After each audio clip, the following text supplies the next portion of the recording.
Hello and very good morning to everyone. Today we are going to start a new chapter, that is chapter number 14, The Age of Magnificence, Jahangir and Shah Jahan. In this lesson we are going to learn about the important events and extension of the empire during Jahangir and Shahjahan period.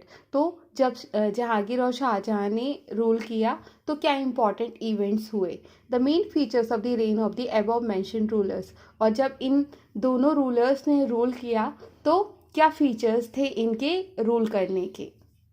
So students, हमने last chapter में chapter number 13 में Babar, Humayun and Akbar के बारे में study किया था और इस चैप्टर में हम जहांगीर और शाहजहां के बारे में स्टडी करने वाले हैं। As we all know, we are studying about Mughal dynasty.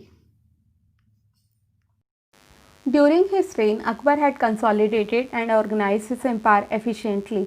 और अकबर ने अपने शासनकाल में अपने एम्पायर को बहुत अच्छे से कंसोलिडेट और ऑर्गेनाइज करके रखा था। It was an account of his stability that his successors Jahangir and to later rulers of Shahjahan and Aurangzeb could rule the Mughal empire smoothly. और ये क्रेडिट पूरा अकबर को ही जाता है कि उन्होंने अपने किंगडम को इतना ऑर्गेनाइज करके रखा था कि उनके जो सक्सेसर्स थे, जैसे जहांगीर थे और उसके बाद में शाहजहां आए और औरंगजेब आए, तो ये लोग अपने एम्पायर को काफ़ी स्मूथली रन कर पाए क्योंकि अकबर ने पहले से ही बहुत सिस्टमैटिक करके रखा था। The boundaries of the empire expanded further during the reign of these three emperors. अब अकबर के टाइम पर ही किंगडम काफ़ी बड़ा था, बट ये तीनों जब एम्पायर आए तो इनका किंगडम जो है वो और भी ज़्यादा एक्सपेंड हुआ। Jahangir and Shahjahan encourage art and literature. अब जहांगीर और शाहजहां ने आर्ट और लिटरेचर को काफ़ी एनकरेज किया, बढ़ावा दिया। Many beautiful and magnificence buildings were built. और इस टाइम पर बहुत ज़्यादा सुंदर सुंदर और बहुत बड़ी बड़ी बिल्डिंग्स भी बनाई गई। The royal family and aristocracy lived a life of great luxury. और जो रॉयल फैमिली थी, मतलब जो राज परिवार था और जो राज परिवार से जुड़े हुए लोग थे, तो ये लोग अपनी लाइफ को बहुत लग्जूरियस लाइफ जीते थे, मतलब कि काफ़ी आलीशान ज़िंदगी ये लोग जीते थे। Therefore this age is known as the age of magnificence. और इसीलिए इस एज को हम एज ऑफ मैग्निफिशेंस कहते हैं, या हम हिंदी में इसको वैभव एवं विलासिता का युग कहते हैं। Jahangir 1605 to 1627 AD. Now we'll study about Jahangir, who was the son of Akbar. After the death of Akbar, his son Jahangir ascended the throne. Akbar की डेथ के बाद में उनका बेटा जहांगीर गद्दी पर बैठा।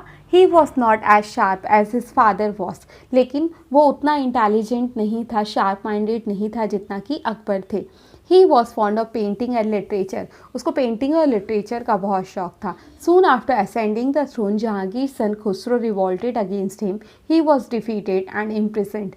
अब जैसे ही ये राजगद्दी पर बैठे जहांगीर, लेकिन तभी क्या हुआ कि इनके बेटे खुसरो ने इनके अगेंस्ट में रिवॉल्ट कर दिया, मतलब इनका विद्रोह कर दिया। और फिर बाद में खुसरो को हरा दिया गया, डिफीट हो गया और उसको जेल में बंद कर दिया। Main events of Jahangir reign. अब जहांगीर के टाइम पर क्या मेन इवेंट्स हुए। Mewar, Kangra and Ahmednagar. The new ruler of Mewar, Rana Amar Singh, like his father Rana Pratap, had not submitted to the Mughals. अब महाराणा प्रताप के बेटे अमर सिंह, राणा अमर सिंह मेवाड़ के न्यू किंग बने और ये अपने फादर के जैसे ही थे। इन्होंने कभी भी मुगल्स के साथ में कोई भी समझौता नहीं किया।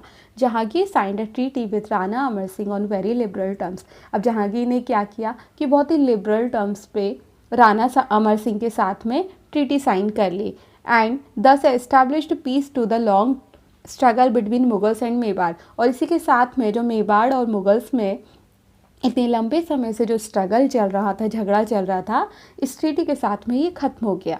सम historians are of the opinion that the liberal terms can be attributed to the fact that Jahangir had taken refugee in Mewar at the time of his revolt against Akbar. अब कुछ हिस्टोरियंस ये भी कहते हैं कि ये लिबरल टर्म्स इसलिए थी क्योंकि जब जहांगीर ने अकबर के खिलाफ में रिवॉल्ट किया था, विद्रोह किया था, तो उन्होंने मेवाड़ में शरण ली थी। The Kangra fort in Punjab was under the control of the Rajput. Punjab का जो कांगड़ा फोर्ट है वो राजपूत के कंट्रोल में था। The famous temple of Jwala Devi situated here. और ज्वाला देवी का जो फेमस टेम्पल है वो यहीं पर सिचुएटेड है। Jahangir sent his army to Kangra and captured it. Jahangir ने अपनी आर्मी को कांगड़ा भेजा और कैप्चर कर लिया, मतलब जीत लिया। Akbar had annexed Ahmednagar to his empire after defeating Chand Bibi, but this victory was short lived. और अकबर ने अब अहमदनगर को भी कैप्चर कर लिया था, जीत लिया था वहाँ की एम्प्रर जो थी चांद बीबी को हराकर। लेकिन ये जो विक्ट्री थी, ये जो जीत थी अकबर की, वो काफ़ी शॉर्ट थी, ज़्यादा दिनों तक नहीं रही। During the reign of Akbar Ahmednagar was looked after by Malik Ambar, who was a great warrior and an expert statesman. और अकबर के टाइम पर अहमदनगर की देखभाल वहाँ का मलिक अंबर कर रहा था, जो बहुत ही फेमस वॉरियर था, बहुत फेमस योद्धा था और अपनी देशभक्ति के लिए भी बहुत फेमस था। Jahangir assigned the job of conquering Ahmednagar to prince Khurram. अब जहांगीर को काफ़ी मुश्किल लग रहा था अहमदनगर को जीतना, तो उन्होंने ये असाइनमेंट, ये काम दिया प्रिंस खुर्रम को कि आपको अहमदनगर को जीतना है। Khurram compared Malik Ambar to enter to a treaty.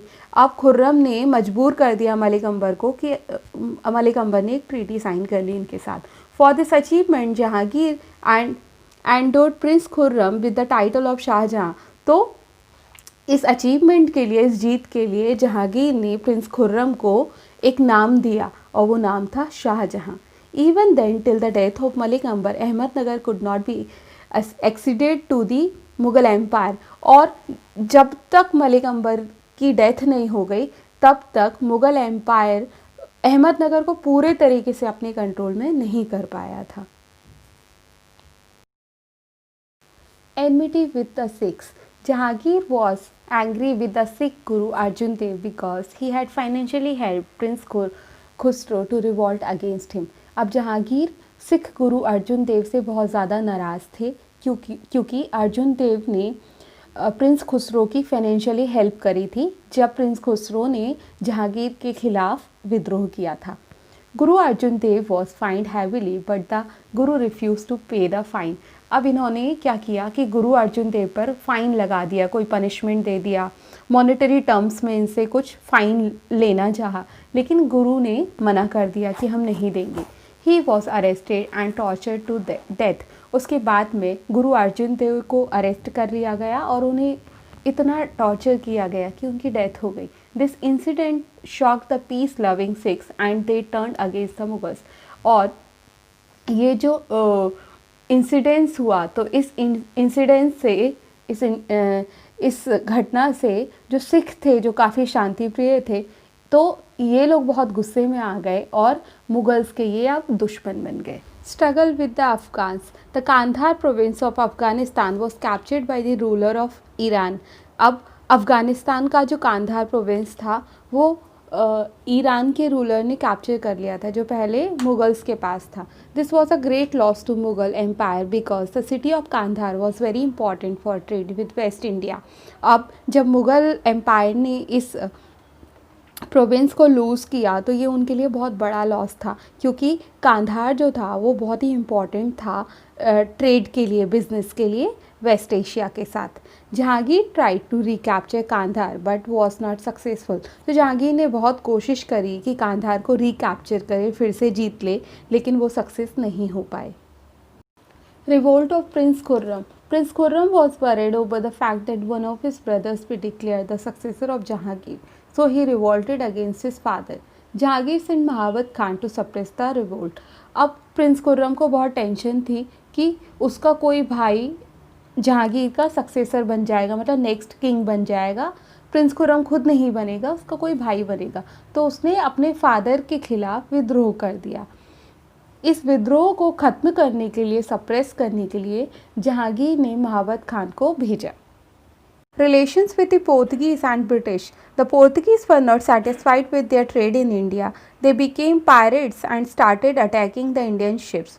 अब पोर्तुगीज़ का जो इंडिया में बिजनेस चल रहा था वो उससे सेटिस्फाइड नहीं थे, तो वो समुद्री डकैत बन गए और इंडियन शिप्स पे, इंडियन जहाज़ों पर उन्होंने अटैक करना शुरू कर दिया।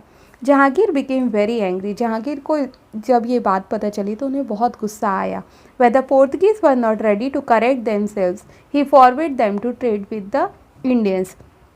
और जब पोर्तुगीज़ अपनी गलती मान ही नहीं रहे थे तो जहांगीर ने क्या किया कि उनको मना कर दिया कि अब आप इंडिया के साथ में ट्रेड या बिजनेस नहीं कर सकते। The British monarch had sent Sir Thomas Roy and Captain William Hawkins as ambassadors to the court of the Jahangir. British सम्राट ने दो लोगों को, सर थॉमस रॉय और कैप्टन विलियम हॉकिंस, इन दोनों को अपना एम्बेसडर बना के जहांगीर के कोर्ट में भेजा।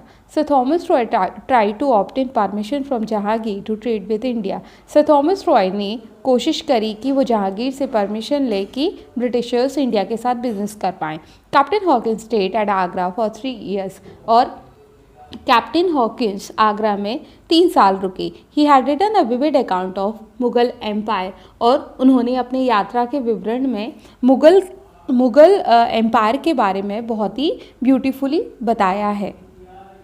Lover of justice, art and literature, Jahangir had interest in literature. Jahangir को साहित्य में, लिटरेचर में बहुत इंटरेस्ट था। He had written his autobiography Tuzuki Jahangiri in Persian which is a unique piece of literature. और उसने ऑटोबायोग्राफी मतलब खुद के बारे में लिखा है। उस ऑटोबायोग्राफी का नाम है तुजुकी जहांगीरी। ये जहांगीर ने पर्शियन लैंग्वेज में लिखी है और एक ये यूनिक पीस है लिटरेचर का। He himself was a very good painter and eminent artist adorn to his court. और ये खुद भी बहुत अच्छा पेंटर था और जो भी अच्छे आर्टिस्ट थे, फेमस आर्टिस्ट थे, वो इसके कोर्ट में थे। Another important achievement of Jahangir rain is his judicial system.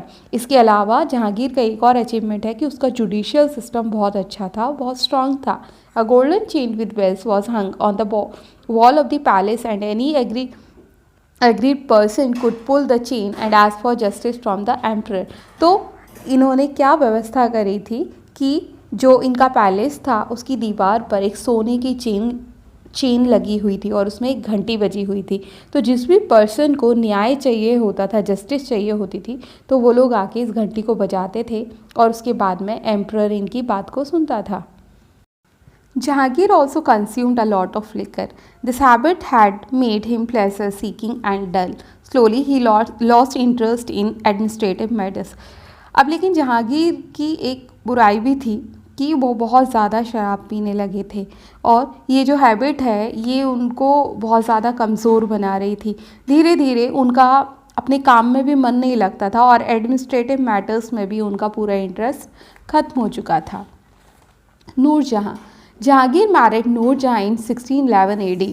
अब नूरजहाँ के बारे में देखते हैं। जहांगीर की नूरजहाँ से मैरिज हुई थी 1611 AD में। She was a beautiful and intelligent women. Nurjahan बहुत ही ब्यूटीफुल थी और इंटेलिजेंट भी थी। Nurjahan set new course and ideologies for the court and even new fashion began from there.